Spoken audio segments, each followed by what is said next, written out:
Safari ya miiba Part 3, Jangwa la Roho. Safari haikuwa tena ya mtu mmoja. Baada ya kuondoka usiku ule wa hofu, kijana fukara wa Kitanzania alijikuta akikutana na makundi mengine ya wasafiri wa matumaini, wanaume, wanawake, hata vijana wadogo. Kila mmoja alikuwa na simulizi lake, lakini ndoto yao ilikuwa moja: kuvuka mateso na kufika Ulaya. Walitembea pamoja, si kwa sababu walifahamiana, bali kwa sababu woga uliwalazimisha kushikamana. Ukimya wao ulizungumza zaidi kuliko maneno. Macho yalijaa hofu, lakini mioyo ilijaa ndoto.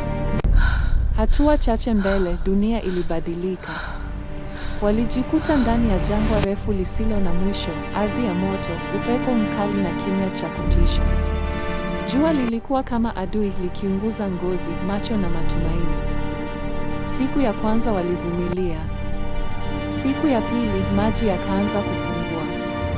Siku ya tatu, njaa na kiu vikaanza kuua taratibu. Midomo ikapasuka. Miguu ikavimba. Maneno yakapotea, kilichobaki ni kupumua kwa shida. Ndipo walipoanza kuona miili ya binadamu, wengine wameanguka kifudifudi, wengine mifupa pekee imesalia. Chupa za maji tupu pembeni mwao zilisimulia kilio cha mwisho cha waliowahi kuota kama wao.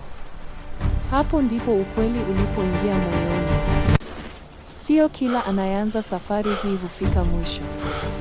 Machozi hayakutoka kwa sababu hata macho yalikuwa makavu. Kukamatwa. Walipodhani mabaya yamefika mwisho, mikono ya kikatili ikawafikia.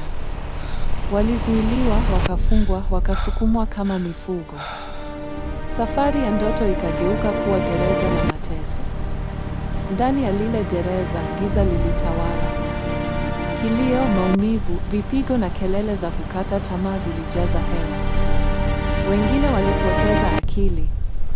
Wengine walipoteza matumaini. Wengine walipoteza uhai.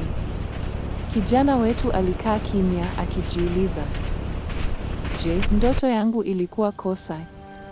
Lakini pale ambapo giza lilionekana kushinda, nuru ilipenya.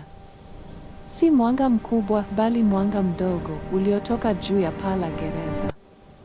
Mwanga uliotosha kusema bado kuna matumaini. Macho yaliyojaa machozi yalitazama juu.